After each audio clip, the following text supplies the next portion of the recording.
Araw naman po ng power interruption po ang ilang bayan sa La Union at Pangasinan sa darating po na Sabado, Enero 17 ng taong kasalukuyan mula alas 6:30 ng umaga hanggang alas 6:30 ng gabi.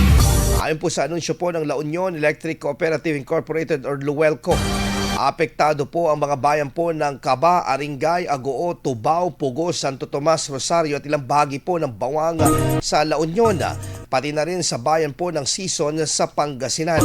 Ayon po sa LUELCO, ang power interruption ay para sa reconductoring ng Bawang Santa Rita 69 kV line segment.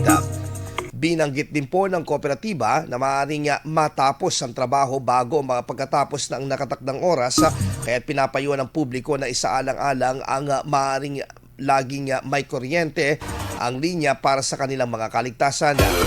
Hinikayat din ng taga-LUELCO ang mga residente na planuhin ang kanilang mga aktibidad at mag-ingat habang isinasagawa ang maintenance.